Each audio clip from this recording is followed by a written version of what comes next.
Selamat datang ke sesi bicara bisnis. Kita akan bahas ada apa dengan bisnis. Tapi nih teman-teman, sebelum kita mulai, aku mau ucapin thank you banget buat teman-teman yang udah hadir dan datang. Di sini aku janji kita bakal belajar banyak banget, tapi tentunya sambil seru-seruan terlebih dahulu. Karena ada pepatah yang bilang bersenang-senang dahulu, nggak kayak gitu ya, tapi mirip kayak gitulah. Dan juga selain ucapan thank you ke kalian, aku juga mau kalian untuk say thank you ke diri masing-masing. Karena udah berkomitmen untuk hadir dalam acara kali ini. Teman-teman,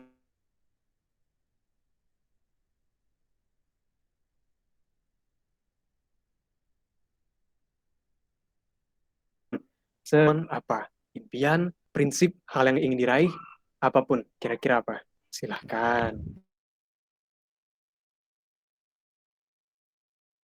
Kebebasan finansial mungkin Kak di usia muda. Kebebasan finansial di usia muda, mantep. Ada lagi nggak? Boleh, di chat juga boleh. Mungkin ada yang mau sekaya Jeff Bezos, ada yang mau punya istri 3, jangan ya. Kira apa saja?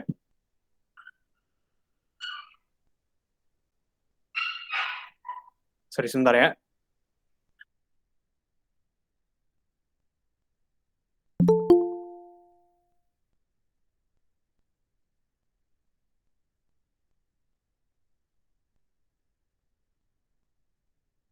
Oke, sorry teman-teman, tadi ada biawak, jadi harus tausir dulu.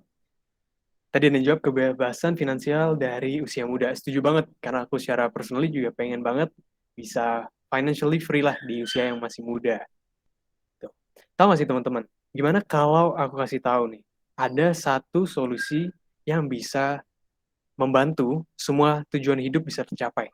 Yang mau punya rumah banyak, yang mau punya mobil banyak, yang mau punya basically apapun, ada satu solusinya, satu kunci.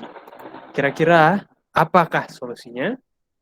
Bener banget yang kalian pikirin atau mungkin gak dipikirkan, yakni uang.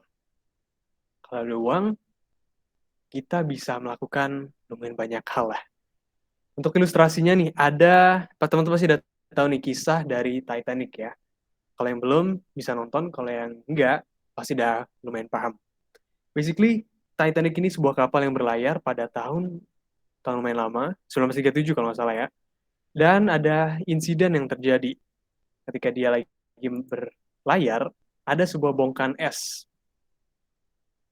Pertanyaannya nih, bagian manakah yang benarnya menghancurkan kapal Titanic? Nah, jawabannya adalah yang atas. Kenapa begitu? Sorry, yang bawah, yang 80% ini. Kenapa bisa begitu nih? Di Titanic sebenarnya di bagian depannya udah ada icebreaker. Jadi dia bisa berlayar melewati es yang volumenya nggak terlalu besar.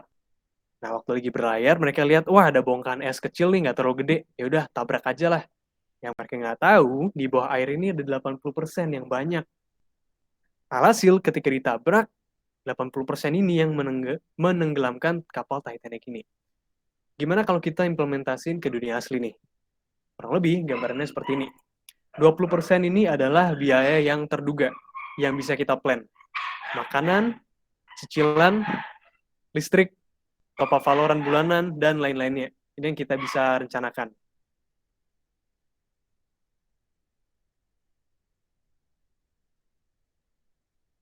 Dan misalnya insurance yang ternyata tidak nge-cover inflasi, keluarga lagi kecelakaan, ada kartu debit kita dibajak, emergencies lainnya, renovasi dadakan, dan masih banyak lagi. Biasanya nih, 80% ini yang justru bikin orang-orang pada kagok karena nggak terduga dan nggak bisa dikuantitatifkan. Dari sini kita bisa tarik kesimpulan bahwa setiap manusia untuk meraih mimpinya perlu yang namanya uang. Bukan hanya uang, tapi uang yang cukup. Bukan hanya uang yang cukup, tapi uang yang cukup banyak. Pertanyaannya sekarang, bagaimana? Perlu sih tahu perlu, tapi how? Sebenarnya caranya ada banyak, tapi aku secara garis besar klasifikasi jadi dua. Yang pertama adalah kerja korporat, atau biasa disebut sebagai kerja 9 to 5.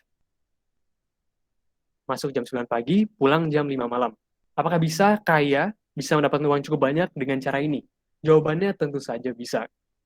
Bahkan ini menurut beberapa website ya. Sebagai chief executive sendiri bisa dapat $193.850.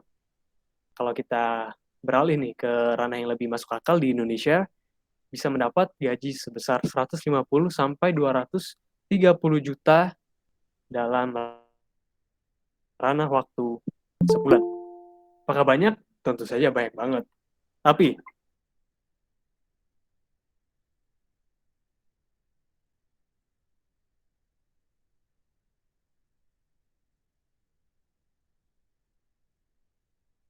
kita perlu perhatikan ada untuk mendapat posisi yang paling atas. Suatu hari Pak bosnya datang, dilihat banyak ribuan orang ini, dan dia bilang, aku perlu CEO baru. Nah, kira-kira yang mana yang bakal dipilih? Pastinya hanya minim banget 1, 2, atau 3 orang yang terpilih dari ribuan. Secara rasio minim banget. Jadi kita bisa gambarkan kalau kerja korporat itu seperti naik tangga ke bangunan atas ini ya, naik ke atas batu ini. Jalannya, stepnya udah jelas nih. Jalurnya udah pasti, tinggal ikutin anak tangga. Tapi apakah kuat untuk naik selama itu? Karena kita tahu sendiri, di korporat kita perlu 3 tahun lah untuk bisa naik ke pangkat selanjutnya. 3 tahun lagi, naik ke posisi selanjutnya. 3 tahun lagi, naik ke posisi selanjutnya. Kalau mandek, stuck, ya dia di sana. Kalau pindah juga kurang lebih rasio sama. Belum lagi pergantian CEO itu musiman dan jarang banget. Mereka biasa kerja selama berapa tahun, nanti kalau kontrak udah habis, baru dicari CEO baru. Siklusnya sangat lambat. Makanya sangat adil, sangat visual kalau kita menggambarkan kerja korporat dengan mendaki tangga seperti ini. Sekarang bagaimana dengan bisnis? Gambarannya kayak gimana? Nah, kalau bisnis kita bisa gambarkan dengan naik ski lift kayak gini. Tinggal duduk santai, seret langsung diantar ke tujuan paling atas. Ini berlaku kalau keluarganya udah memang kaya banget, udah dari keluarga sultan. Udah tajir melintir, jadi backingannya banyak. Kalau gagal pun udah ada backup supportnya, ada safety netnya. Kalau bagi orang normal, memulai bisnis ya seperti ini, free climbing. Penuh risiko, penuh bahaya. Kalau salah dikit, ya jatuh, bahaya. Tapi kita perlu sadar bahwa tetap penting untuk mencoba dalam berbisnis. Sekarang kita akan masuk ke topik yang lebih mendalamnya. Tapi untuk sesi pertama kali ini yang akan aku bahas sedikit aja, kurang lebih di gambaran bisnis mindset-nya doang. Pastinya untuk memulai sesuatu dimulai dari otak kita, persepsi kita terhadap hal. Makanya kita perlu punya bisnis mindset yang cocok dan pas. Sebenarnya ada banyak banget, tapi aku rangkum jadi beberapa saja. Jadi 6 deh kurang lebih. Yang pertama adalah never give up. I know ini udah klise banget, teman-teman pasti udah sering banyak denger, tapi memang nyata. Kalau mau bisa bergelut dalam dunia bisnis, harus punya mental and never give up, nggak pernah menyerah. Sama seperti lagunya Rick Astley yang never gonna give you up, never gonna let you down. Kita harus punya mental untuk tidak menyerah. Karena kegagalan udah pasti ada, cuma kalau kita nyerah ya game kita udah berhenti di sana, ya ada kelanjutannya. Yang kedua, konsisten. Baik banget dari kita masih muda, idenya banyak banget. Jadi bilang, oh aku mau bikin creative agency. Wah, aku mau bikin bisnis F&B. Wah, aku mau bikin A, aku mau bikin B, bikin C. Salah sih enggak, cuman kalau masih muda, knowledge dan skill masih rendah, fokuskan pada satu bidang usaha terlebih dahulu, supaya lebih lancar, aman, dan nyaman. Karena fokus kita jadi terpaku pada satu aspek aja. Yang ketiga adalah inovatif. Berinovasi dalam menjalankan suatu usaha. Ada contoh yang sangat bagus, ini kita bisa pelajari dari S. S apa nih kira-kira? Ada gambar tangan, ada orang nunjuk ke diri sendiri, dan ada orang nunjuk ke orang lain. Bener banget, ini adalah es kepal Milo. Es kepal Milo ya. Kita akan belajar dari kasus es kepal Milo. Nikmat dan segar pada masanya. Awalnya berasal dari Malaysia. Namanya Milo Toabah. Dia kreatif, accessible, dan juga sangat murah. Makanya orang-orang pada ngantri. External marketingnya juga bagus banget. Orang-orang yang beli langsung record, post di TikTok, post di Instagram. Jadi orang-orang pada penasaran, wih apa itu? Kalau di Indonesia sendiri dimulai dari Danang dan Rara di Jogja. Viralnya karena TikTok juga dan juga Instagram. Terus karena makin viral, booming, orang-orang pada nonton, pada penasaran, semua orang pada ikutan buka. Perusahaan besar, perusahaan kecil, restoran, kafe, pedagang kaki lima, semua pada ingin jualan es kepal Milo. Apakah salah untuk ikut-ikutan jual es kepal Milo? Ya tidak. Cuman kalau kita ke kolam tanpa belajar cara ngambang, ya udah pasti salah karena kita pastinya akan tenggelam. Inilah yang terjadi di pasar es kepal Milo Indonesia. Kalau di depan rumahku sendiri ada 3 kepal Milo pas itu yang buka. Belum lagi di kafe dan restoran di sekitar rumah. Itu baru gerai-gerai pedagang kaki limanya. Hasil supply-nya jauh melebihi demand. Banyakan orang yang pengen beli, saya juga sama benernya. Nggak ada inovasi lain-lainnya yang dijual. Jadi orang pada mikir, kalau udah pernah beli, kenapa coba beli lagi? Toh rasanya juga sama. Terlebih lagi, mereka juga hanya menjual produknya, bukan brand. Kenapa bisa bilang gitu? Kita ambil contoh nih, boba. Boba ada banyak banget di Indonesia yang berjualan. Ada si boba, ada chat time, ada si futang, Daigen Eli, macam-macam, banyak banget. Tapi kenapa mereka bisa survive dan compete satu sama lain? Karena selain produknya yang inovatif yang dijual, mereka juga menjual brand mereka. Karena udah punya nama, ada sense of pride kalau kita lagi jalan ke mall bawa chat time, lagi jalan ke mall bawa Daigen Eli. Ada rasa pride-nya lah, rasa bangganya kalau kita bisa purchase barangnya. Karenanya penjualan boba bisa lanjut, tapi Kepal Milo berakhir dengan tragis. Bahkan mungkin bisa jadi cover cerita Wattpad menyedihkan atau film-film drama yang sedih. Kisahku dengan Kepal Milo. Ilustrasi lainnya nih yang bisa kita gambarin untuk inovasi, anggap nih kalian punya suatu box dari kardus, oke? Okay? Di dalam kardusnya ini ada ribuan needle, ribuan, sorry apa namanya? Ada ribuan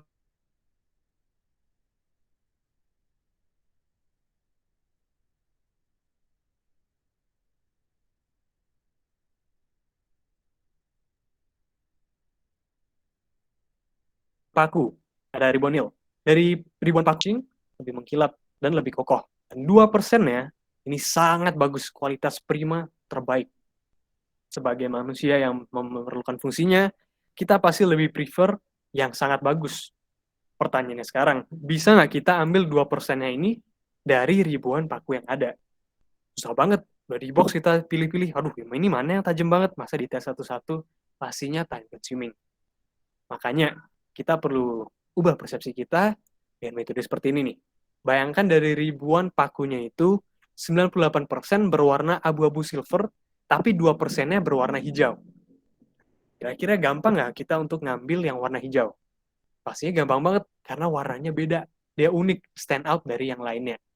Karenanya, kita bisa tarik kesimpulan bahwa innovation beats quality, khususnya dalam market-market awal. Orang-orang kalau mau cari produk kita pasti bukan langsung dari semata-mata kualitas doang. Wah, dia bagus, aku harus beli dari sana. Enggak. Yang pertama dilihat adalah keunikan, uniqueness, innovation yang kita tawarkan. Selain inovasi, kita juga harus berani gagal. Kenapa teman-teman? Karena kegagalan mungkin adalah awal dari kesuksesan. Ada orang yang gagal, terus mulai baru lagi, dia sukses. Jadi kegagalannya awal kesuksesan. Tapi ada juga yang gagal, coba lagi, gagal lagi. Artinya belum nemu suksesnya. Mungkin harus coba gagal lagi. Biar barangkali nextnya bisa sukses. Yang kedua adalah terus belajar. Ada pepatah yang bilang, man with knowledge bisa dominate market, dan benar banget. Semakin kita kaya akan intelektual, kita semakin paham seluk-beluk ranah bisnis, ranah external marketing, dan berbagai ranah field lainnya yang sangat berguna untuk bisa survive dan menang di kompetisi yang sangat ketat. Yang ketiga adalah teamwork, pastinya harus bisa melakukan kerjasama dengan siapapun, tapi preferably kalau bisa dengan partner yang tentunya pas.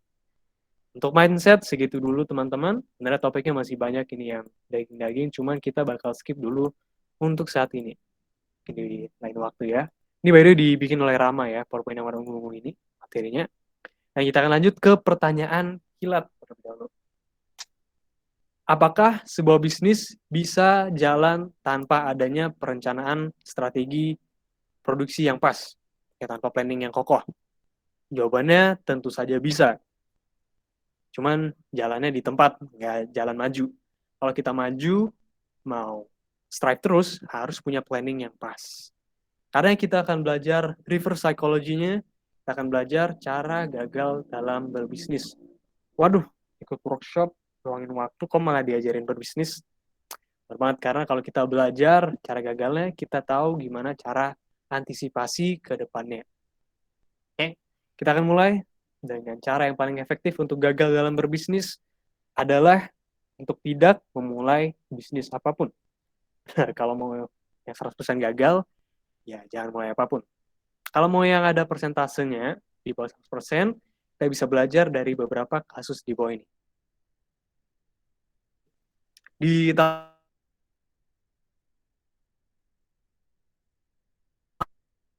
2017 ada sebuah itu namanya Melkoban, SMA di sekolah Tunas Daud. Banyak banget yang bisa dipelajarin dari kasus ini. Salah satunya adalah Poor Production Management. Dia lahir di 2017 di kayak Learning Innovation Festival gitu. Dalam satu batch dia bisa dapat untungan beberapa juta. Wah, happy banget dong. Alhasil dia lanjut bikin batch kedua, jual lagi, untung beberapa juta lagi. Terus bikin batch selanjutnya, untung lagi beberapa juta lagi. Tapi dari duit berjuta-juta itu, mereka jadi mikir, wah, kita dapat penjualan berjuta-juta ini, tapi kok yang masuk ke kita dikit banget ya? Ternyata production manajemennya nggak diperhatiin. Contohnya biaya produksi, biaya pokok bahannya nih, tepung berapa, ubi berapa, marshmallow berapa, bla bla bla, semuanya nggak terlalu konsisten dicatat. Kadang penggunaannya juga sering banget untuk nggak diperhatiin. Dalam satu batch kita bisa pakai X amount of tepung. Kadang 2 nangka, kadang 3 nangka. Kadang susunya banyak, kadang susunya lebih sedikit. Lama produksi juga nggak jelas. Kalau niat bisa 70 menit. Tapi kalau nggak niat bisa 3 jam sampai seharian buat selesaiin satu batch. Terus jumlah produksi dan jumlah bahan nggak dicatat. Penentuan harga juga pada bingung soalnya belum bisa ngitung price cost dari satu produknya. Terus juga human cost nggak diperhatikan. Orang yang potong daging, orang yang masak, orang yang desain, orang yang jualan, semuanya dikasih sama rata. Jadi banyak banget kasus-kasus yang bikin mereka gagal. Alhasil di tahun yang sama mereka juga tutup. Kasus selanjutnya adalah Granny's Antiques. Dia adalah kayak thrift shop gitulah. Tapi dengan arsal-arsal begitu. Dari segi penjualan lumayan. Ada aja revenue-nya.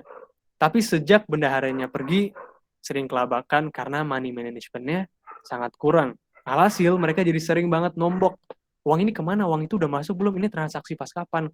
Catatannya sangat minim. Jadi untuk cover loss-nya, mereka harus nombok tiap anggotanya. Terus juga puter uangnya pada takut. Nggak berani puter uang, lebih risky, ngambil risk besar. Udah ditawarin collab sama perusahaan nih dari Singapura, thrift shop juga. Udah happy banget, tapi manage-nya nggak bisa. Alhasil mereka juga gagal. Ada juga kasus Shoes Brother ini, salah satu servisnya kayak pencucian sepatu dengan harga yang lumayan murah. Production management udah diperhatikan, money management juga udah diperhatikan, tapi SOP-nya nggak jelas. Begitu dia, salah satu anggotanya cuci sepatunya sambil jongkok, dia langsung kecetit, sarafnya ketarik, alhasil dia harus ke terapi, bayar 350.000 2 sesi, dan masih berlanjut sesinya ya. Dan dia mengalami kerugian yang sangat besar. Belum aja untung, udah rugi banyak banget. Ada banyak banget kasus lagi yang ada di lingkungan aku, contohnya dari resell minyak jahe Balining nih, marketingnya hampir nggak ada, minim banget. Sekali jual, lumayan, bisa dapet banyak orderan. Tapi habis itu hiatus selama beberapa bulan nunggu orderan selanjutnya. Berikut merupakan kesalahan-kesalahan, serpian-serpian kesalahan yang ada kalau kita mencoba bisnis. Tapi yang paling besar, teman-teman, tetap tidak lain dan tidak bukan adalah untuk tidak konsisten atau untuk give up secara langsung. Ini adalah kesalahan terbesar. Bukannya lihat kekurangan langsung mikir apa yang bisa diimprove, malah stop. Dia malah choose untuk falter dan langsung menyerah. Aku sendiri pernah, keluarga aku juga pernah, teman aku juga pernah, untuk nggak konsisten dan langsung menyerah.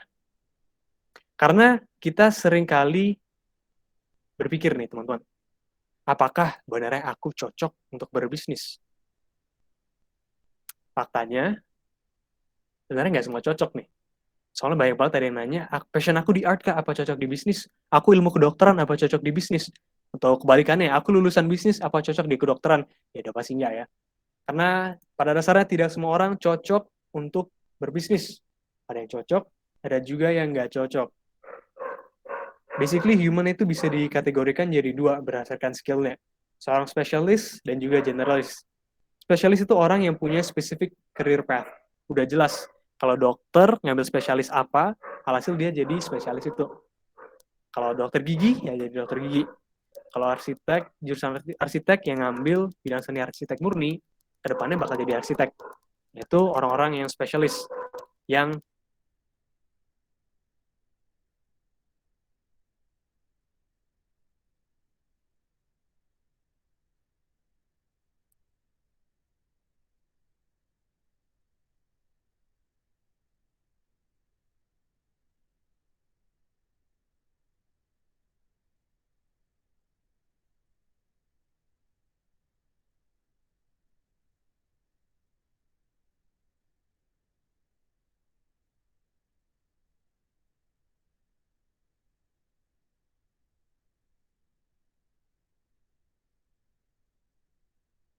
karena bisnis, tentu saja tidak. Banyak generalis yang nggak cocok juga. Mereka kadang justru milih jadi kerja di korporat, atau freelance, atau macam-macam. Tapi untuk benar-benar bisa mengetahui apakah kita cocok untuk berbisnis, ya mau nggak mau harus mencoba. Aku nggak mau udah nanti kita di masa depan nih kerja korporat, meskipun udah sukses, tapi berpikir, wah gimana ya kalau dulu aku mencoba bisnis, apakah lebih sukses? Apakah lebih sesuai sama passion?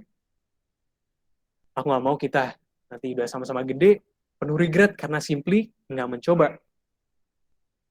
Karenanya teman-teman, selagi kita masih muda, lagi ada waktu dan energinya, perkaya diri.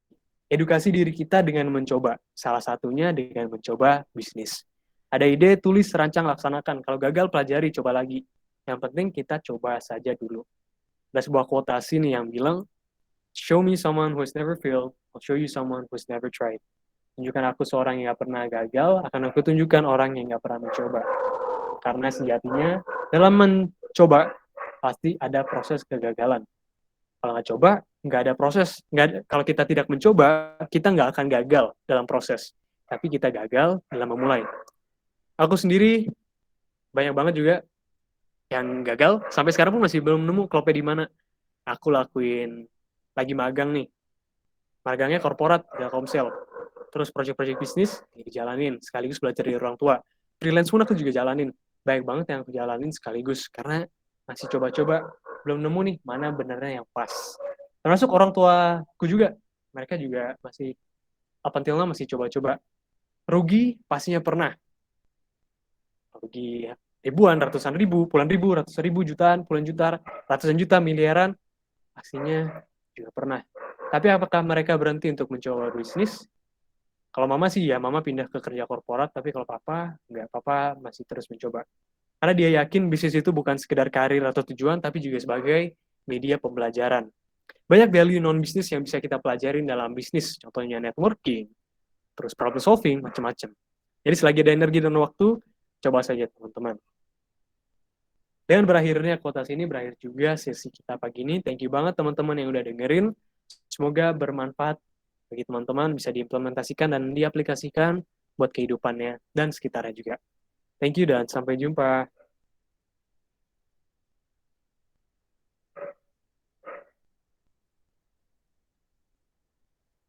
Silakan MC, sudah selesai. Saya kembalikan.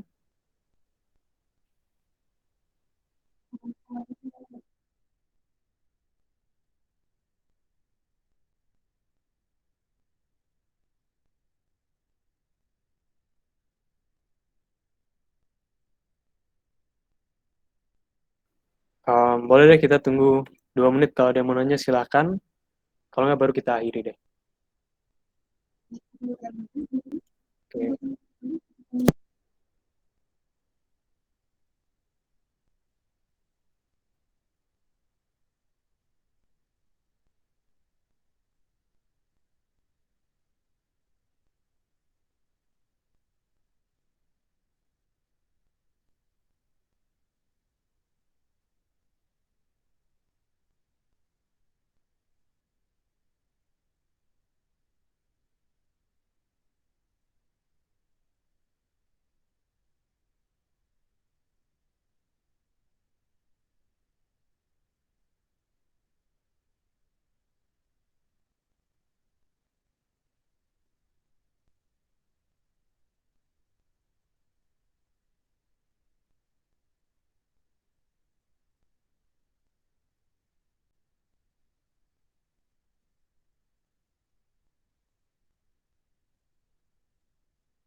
Oke, oke, dari Muhammad Abdul Jolando. Wah, oke. Pertanyaannya, ingin buat software house, tapi saya tipikal orang generalis, di mana kurang bisa menguasai secara mendalam ilmu back-end dan front-end. Kira-kira apa yang perlu dilakukan agar dapat membuat fondasi yang kokoh sebagai early start? Kalau mau bikin software house, sebenarnya aku juga pengalamannya nggak baik banget ya dalam aspek ini. Cuman dari yang aku pelajarin, dari yang aku tahu nih, kalau kita mau bikin software house, pastinya skill coding itu dikedepankan lah. Apalagi kalau kita mau fly solo terlebih dahulu. Ada salah satu karyawan mamaku namanya Om Jun, dia spesialis di bidang IT juga. Kalau kita mau ngambil kayak job-job yang baunya seperti project yang kita perlu project manager dalam bidang IT, dasarnya kita tetap perlu skill dalam coding, baik front end maupun back end. Tapi nih, kalau kamu memang kuatnya memang nggak di codingnya, justru kuatnya di networking, cari relasi, cari peluang-peluang closing, cari klien macam-macam, kamu bisa jadi manajernya yang kamu pekerjakan teman-teman kamu atau kerjasamanya sama teman-teman yang jago front end sama back end. Jadi di creative house-nya kamu nggak ikut coding, kamu cuma nyari kliennya. Bayarannya gimana? Ya split komisi. 30-70, 30 kamu, 70 mereka, 20-80, 10-90, tergantung tergantung keputusan bersama lah. Kayak gitu kurang lebih. Tapi kalau emang mau fly solo, mau nggak mau ya harus bisa codingnya dulu, front end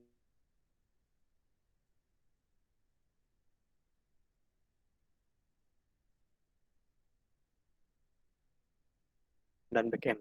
Bagaimana? Aman? Tapi ngomong-ngomong soal software house nih, dari mana baru bisa di-fixin. Nanti bolehlah saling kontak kalau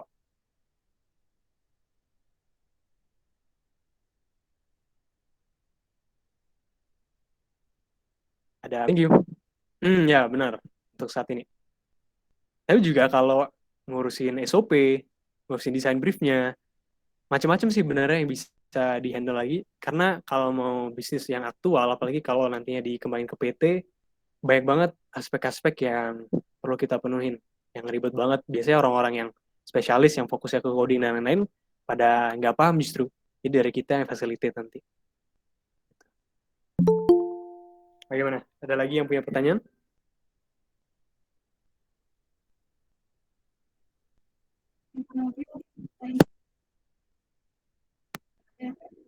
Hmm, Benar. Iya, kalau kita punya tim, kalau kita nggak jago di coding ya mereka yang coding. Kita aspek bisnisnya aja yang ngambil.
Oke, rupanya udah nggak ada yang nanya ya.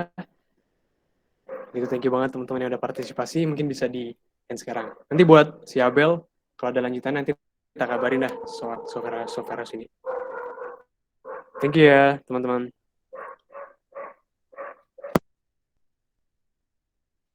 Thank you, Kak.